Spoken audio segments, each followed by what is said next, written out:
Hmm. Welcome to Mirror Domains, and this is my live movie review for Superman 2025, as well as a trailer reaction for that new Red Sonja movie that's coming out. Lots of anticipation for that, but there's lots of anticipation for this Superman movie that dropped, well, last night, and I went out to see it. So my quick review will be up on this channel later on, but this will be cut out and put up on the separate review channel later on. I figured I'd just record it live, get it done that way because, well, as you know, I haven't been live in a while, so let's address that right now. Guys, it's been a hot summer. Between my work schedule and days where it's plus 40, it's a lot to turn on the lights and get in front of the camera. Yes, I've got air conditioning. Yes, I've got fans. It's just still sitting here. I'm going to begin to sweat buckets. So, that's just basically what's been happening. Yes, I wanted to react to Fubar Season 2 and that Predator movie. And actually, I wanted to do Old Guard 2 as well, but it's just so hot. It's hard, man. It's hard. But we'll get there. So, Superman. What are my initial thoughts? I'm going to do a formal review. So, I was looking at the tomato meter, 82%, 95% by critics. Or sorry, 82 by critics, 95 by the audience.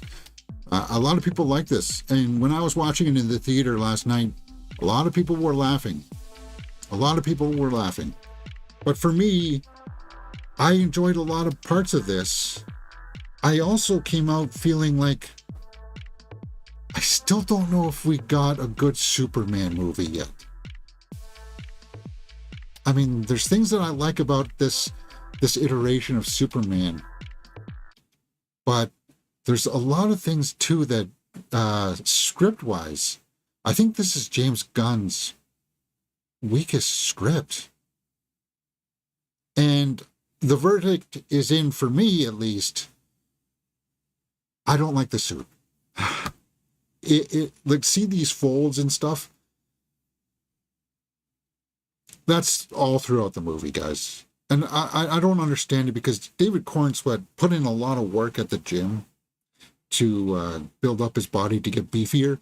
And we're hiding it with folds of it looks like plastic, like rubber, right? I thought that maybe seeing it in motion, seeing it move on the big screen would make it look better, but it makes it look like a onesie. And I know that's going to be an unpopular opinion. I don't know if I'll put that up in the actual full review. I may touch on it briefly. But yeah, I'm not a big fan of the suit. But that's like, compared to what else was going on in the movie, it's a minor thing, right? It's minor. Okay. So with that being said,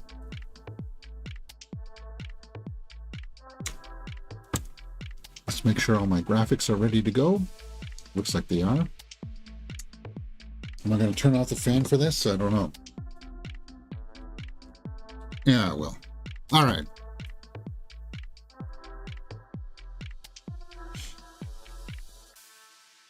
And this will be cut out and put up on the channel later on.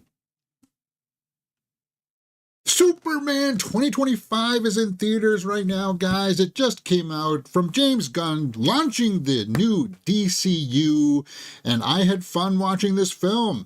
Superman must reconcile his alien Kryptonian heritage with his human upbringing as reporter Clark Kent.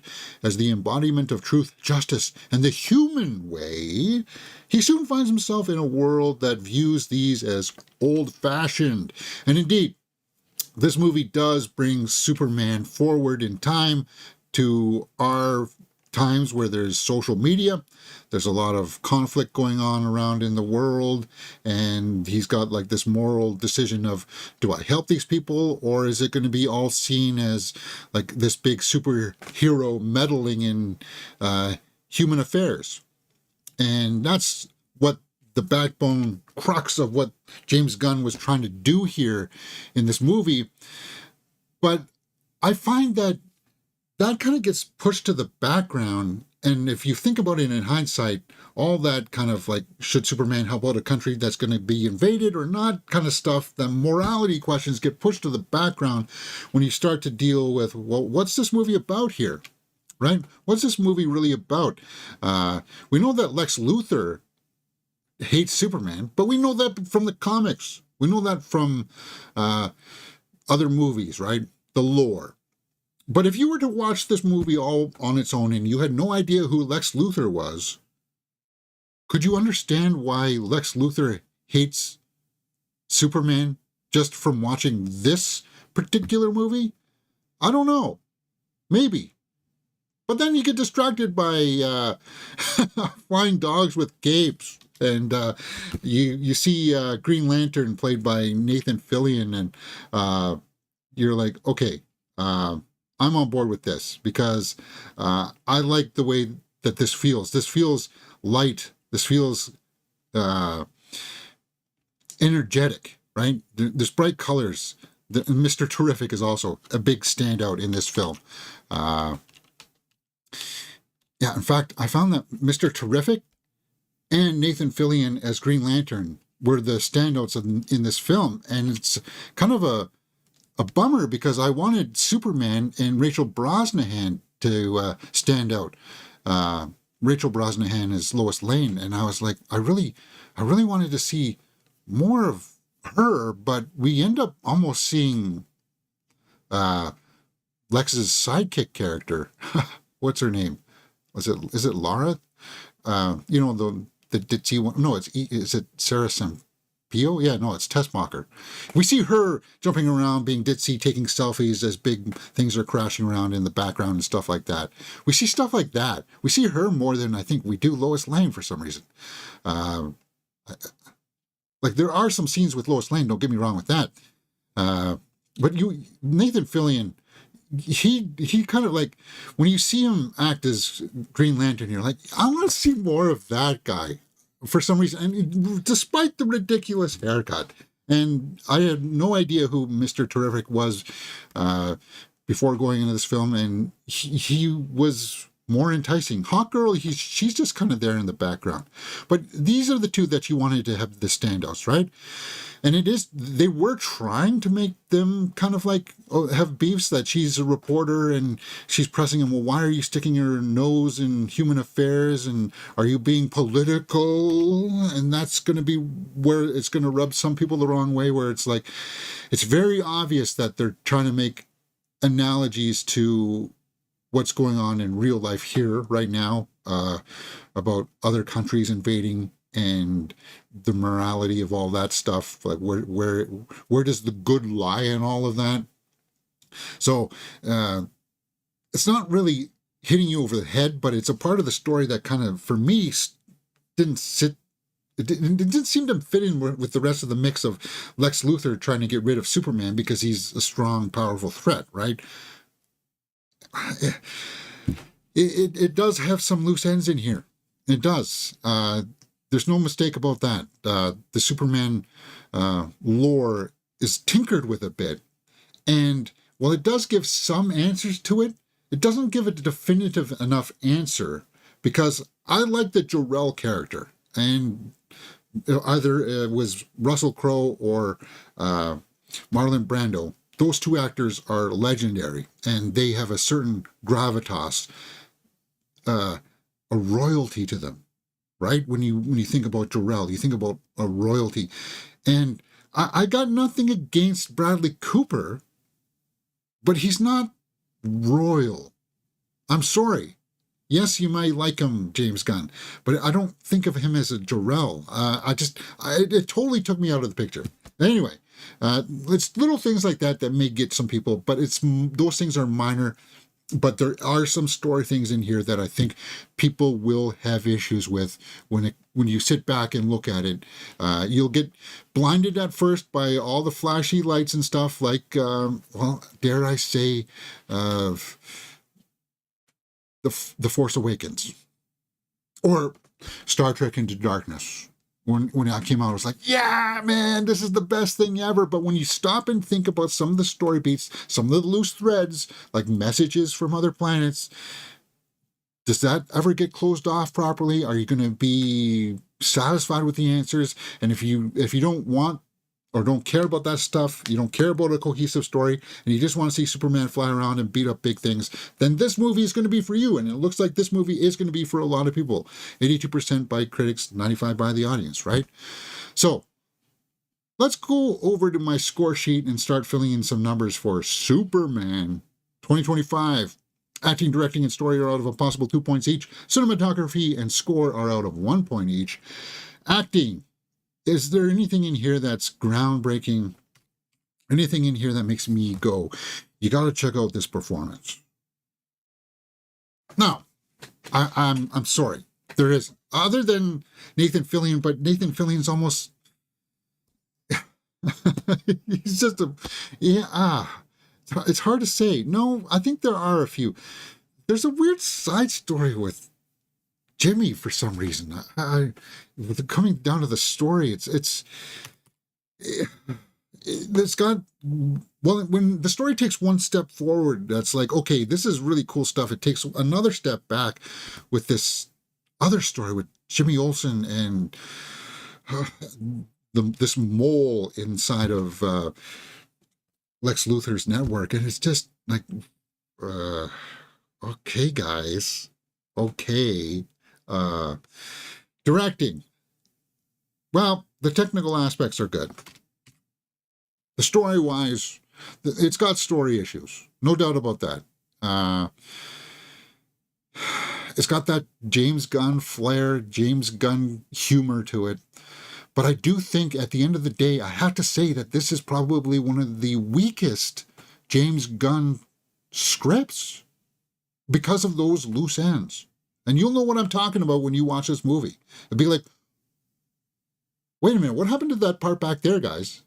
There's going to be a couple of those in this movie. And people will try to say to me now, James, you just weren't paying attention enough. Well, I shouldn't have to watch it 2 or 3 times to get closure on certain points that were pretty prominent and a tee-up for what was supposed to be paid off later on.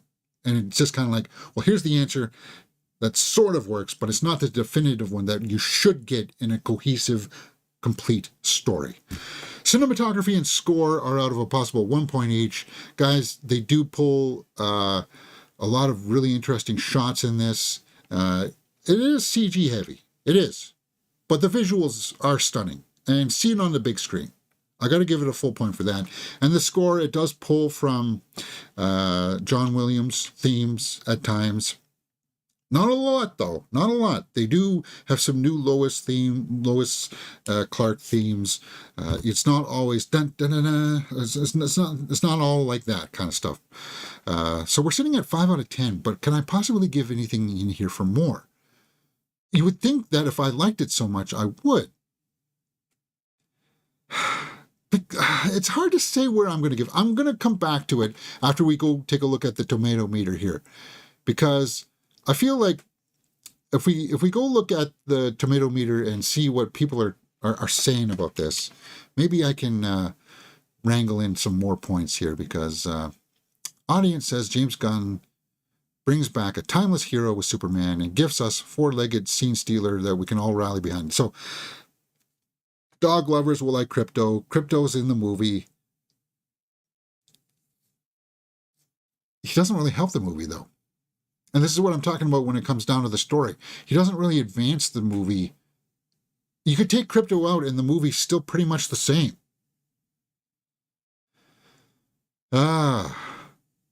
Critics. Mr. Gunn is determined to shake things up a lot and does. Different, however, is not always good, Wall Street Journal says. Okay. When it needs to dazzle with effects, Superman does, and James Gunn and his team give a happy spin to a superhero movie that doesn't take itself too seriously. No, it doesn't take itself seriously. And there were times in here where they were throwing in jokes and silliness, which worked for a lot of people, but it also made me think of, okay, maybe I did like a few more aspects of B versus S more than I thought I did. I came out of B versus S saying, okay, guys, this is just too dark and too morose, right? But then there was a part of me that was wishing for a little bit more of that serious tone with this one. But as I said, look at the scores, guys. My critique of this, my little look on this is not going to be popular, but I'm just saying, is this something that I want to jump immediately back into the theater and watch right again? I can wait till streaming. That's the way I feel. Audience reviews. This movie was so much fun. I'm glad to finally see a Superman film I could take my kids to see, and my wife, who had no interest in the film, now wants me to take her to see it again. A lot of fun with some awesome villains and a good story. The character of Superman is more relatable than ever. Awesome villains. We know Lex Luthor is an awesome villain. We know that. But again, I have got to go back to the writing. If you've never seen a Superman movie or comic book, based on this movie, what is Lex Luthor's motivation? Why does he hate Superman so much? They're relying on us to know who he is from just the common understanding, the universal understanding of who Lex Luthor is. But his motivation is not established in this film. It's not. Maybe in a little blurb in the beginning. But it makes me think about this other channel that I watch, writer Brandon McNulty, who he critiques stories and he writes stuff about story structures. I follow him, and he made a video about 5 worst villain mistakes a writer can make, and one of them is no motivation. His goal is to get rid of Superman, right? But other than that, we don't know exactly why, right? We don't know why hero and villain lack meaningful connection. They try to hammer that in. They try to squeeze that in at the end where he has this big speech to Lex about, no, I want to be good because I choose to be, and that's why we're different. But it's like, we needed a little bit more with Lex to bring that home. And you guys will see this when you watch it for yourselves. That's all I can say. And you're gonna either forgive it because there's so many other cool things going on visually that you like, or you're gonna be able to be a cinephile and be able to be like, okay, well, yeah, these story beats just don't quite add up. But we're going to forgive it because I overall had a good experience with this movie. And I think that's where most people are going to land. So, with that being said, let's wrap up my score sheet here for Superman. And the watchability factors out of 2 points. Is it worth seeing in the theater? Most definitely. 2 points is when I want to own it on Blu-ray or 4K, right? And would I watch it again? Absolutely. But I'm not going to go to the theater to watch it again. I'll wait till it's on streaming. And I'm mostly going to watch it because of the Mr. Terrific scenes, and I'm going to watch it mostly because of Nathan Fillion. A lot of people, as I said, are going to like the dog. Now, I'm sitting at 6.5 out of 10, and I'm feeling like that's not quite the score that I want to give this movie. So where can I possibly give it more? Do I like the Kents? The Kents are only in a small part of this, and again, you have to rely on your understanding of the lore for their scenes to have emotional impact. I just didn't feel that connection with Jonathan Kent or Martha Kent. I didn't feel that connection. So I got to fault the story for that. And I got to fault the directing for that. I wanted to feel more about the interactions with Lois and Clark, but I didn't. I'm going to bump it up, the acting, to 1.5. And that'll give us 7 out of 10.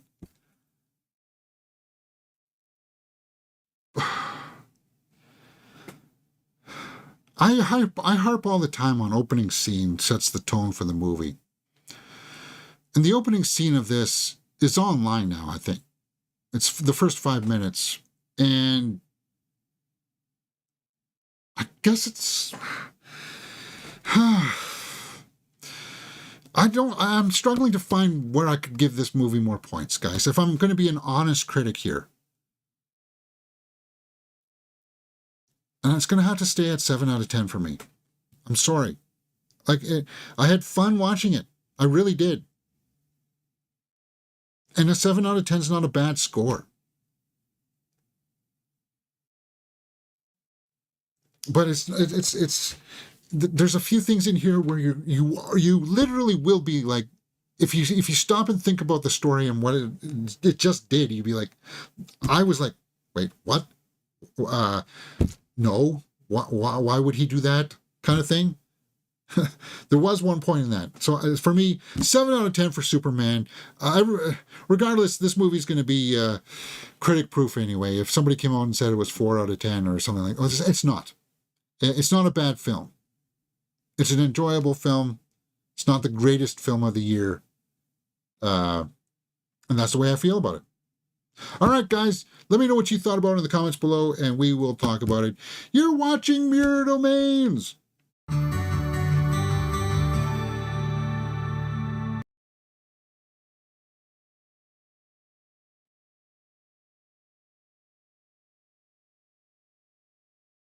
All right, let's turn on the comments here.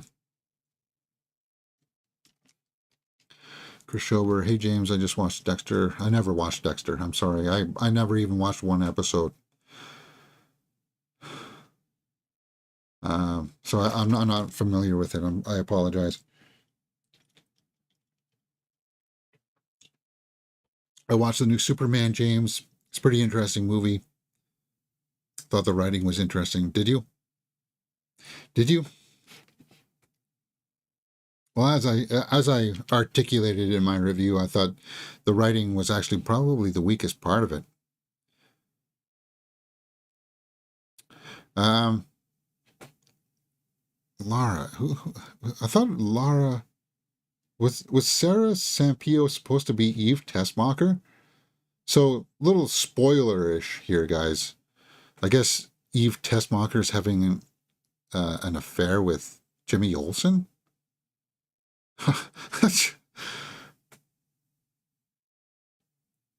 Like, what? Where did this come from?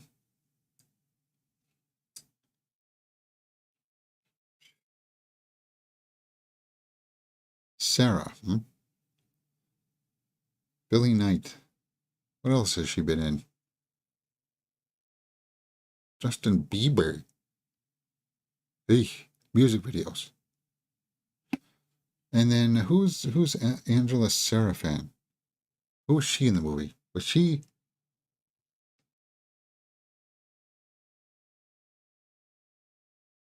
I don't recognize her.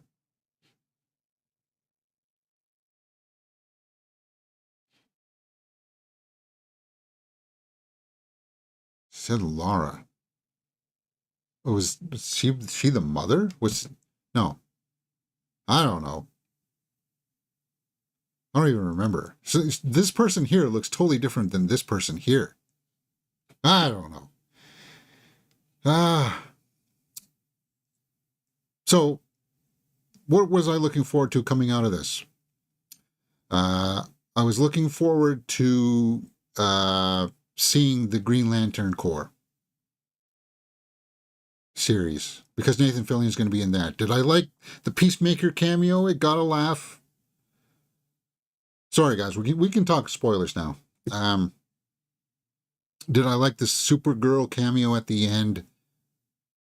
No, I didn't. Like, I liked seeing her, but I didn't like the way that she was written. She likes to go to other planets because you can't get drunk on Earth. Well, if you've never been drunk on Earth before, there's questions like that, right? Well, why? I don't know. It just didn't. I don't know. It didn't work for me. I want, and I like Millie Alcock, and I'm looking forward to Supergirl because I really want that film to work.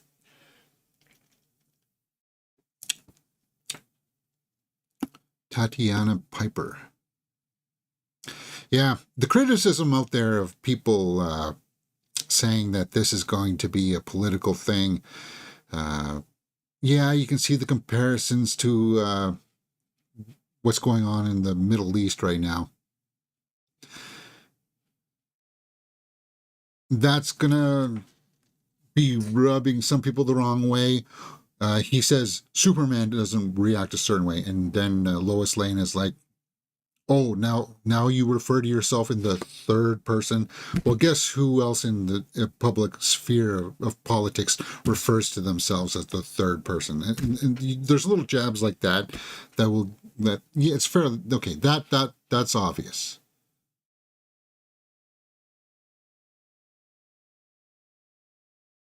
Hmm. Oh wow, they're showing lots of her for some reason. Yeah, I wanted lots more of Rachel Brosnahan, but we didn't. There's a few scenes where they're like interviewing each other, and you saw that in the trailers. But it just, yeah, for me, it just kind of fell a little bit flat. But it's not gonna fall flat for everybody. So we'll see how that goes. All right, now then, one last thing here before we get out of here.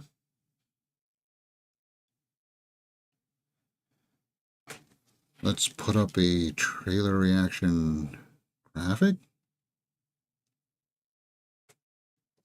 Does that mean I have to change this, James? Yes, it is. Okay, let me readjust this.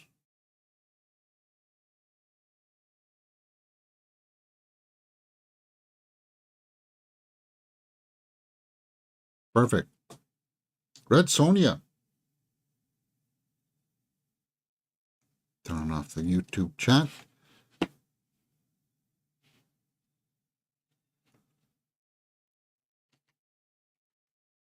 And this will be cut out and put up on the channel later on as well. This will be the last for me because I got to jump out and go to work again today. Guys, the work is killing me. The schedule is just a lot right now.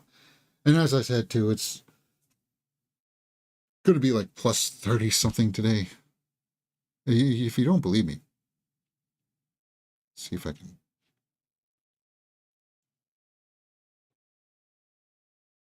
Oh, maybe only 28. Only 28. Feels like 34. It's still hot, guys. Hopefully this rain here, though, will break.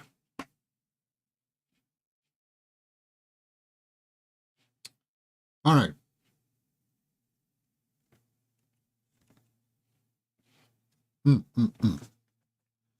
My audio working? All right.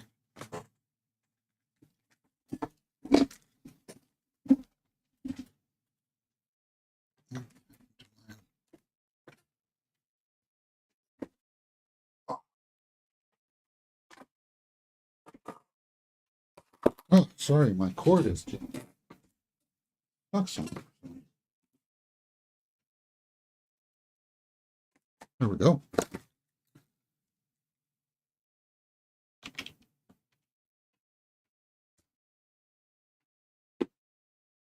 Who stars in this movie, James? I totally forgot. This movie was supposed to come out like a long time ago.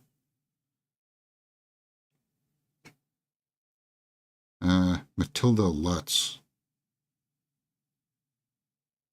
Matilda Lutz. All right, here we go. Red Sonja is a movie that I've been looking forward to, guys, because I like the original movie with Arnold. And the reboot is here. The reboot trailer, at least. Let's take a look. Sonja. Okay. Earth is bleeding. So this is Matilda Lutz. Her hair isn't quite as red as I wanted it, but whatever. Why are you here? To see my people again is all I dreamed of. a little lower, but you couldn't make her eyebrows red. Very feisty, eh? Hitting notes of He wants us to Beastmaster. fight, or we both die.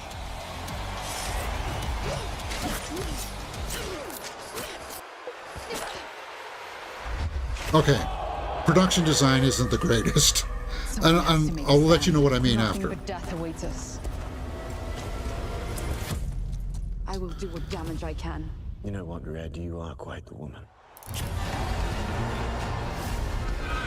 Something. Gods can stop me from conquering the world beyond. It won't just be their kings who suffer. It will be every tribe, every people who defy him.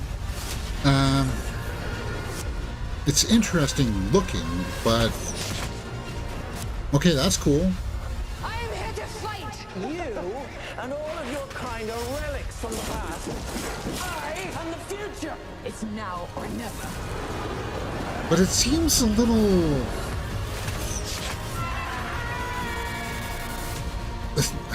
Choose death?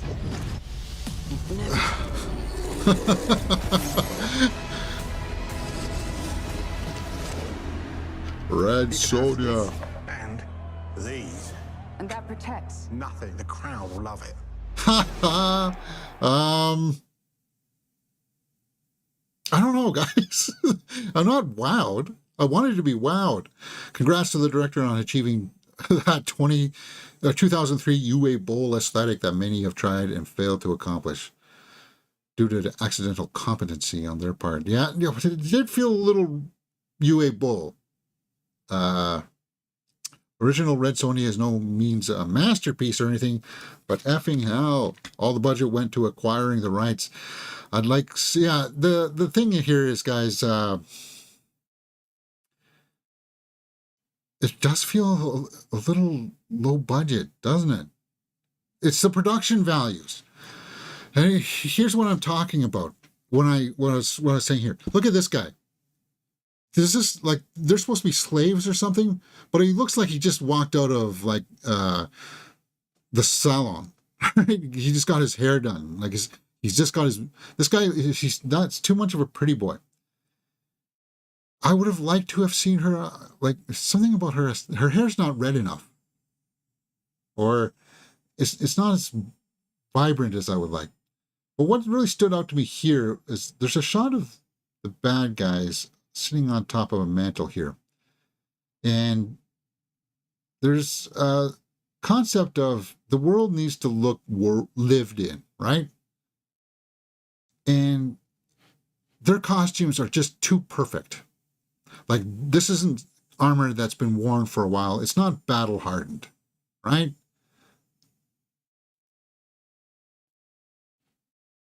And there's something about the looks of these people. It looks like costumes.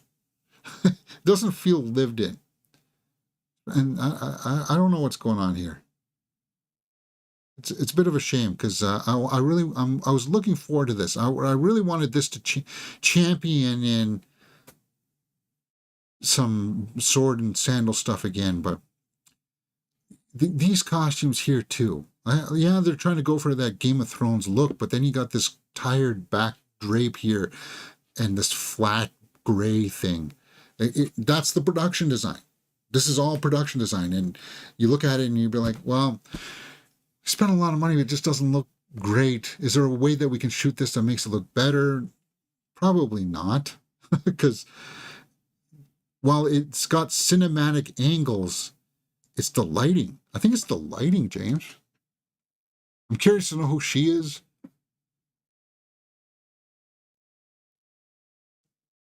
And I do want to see her story. I just don't want to see it with John Carter here, right? Sorry. It's not winning me over. I'll watch it anyway because I do like the Red Sonja character. But maybe it was because I had this weird crush on Brigitte Nielsen in her version. I don't know. Yeah, as a comment said, the first one was no masterpiece. This feels, it feels drab. This is a bummer, which is not what I wanted to see from my Red Sonja. But we'll see. Maybe a new trailer will come out and they'll retinker with showing us some different footage and stuff. What did you guys think? Let me know in the comments below, and we will talk about it. You're watching Mirror Domains.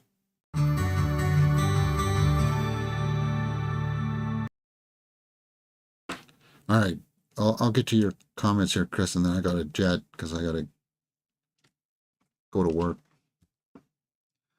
Do you think we'll get another sequel to the... I think they already greenlit Superman 2. And I was wondering if there's a sequel Until Dawn.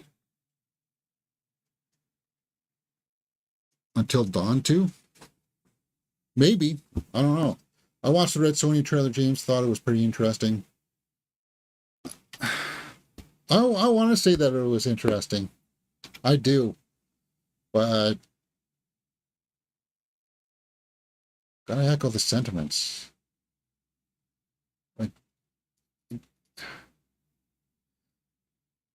Like all of this should be lush and green. If you wanted to take us away to the fantastical, it should be lush and green, right? It's the color palette.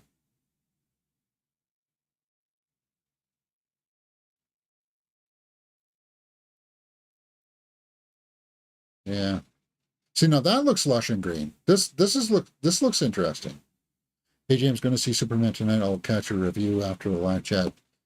Yeah, no worries. Hourglass. We're just looking at some of the stills here from Red Sonja. Yeah, like these people, they don't look grizzled. Well, why she got like some weird teeth prosthetics in? I don't know. Yeah, and what's going on with this lizard guy here? It's just... There were rumors that this movie had script problems from day one. That's why the original actress, who was the Ghost actress, who played Ghost in Thunderbolts, was going to be playing this role. And it just doesn't look like this is it, guys. It sucks. It happens. Hopefully it'll come and go. Maybe they'll give this another reboot later on down the road.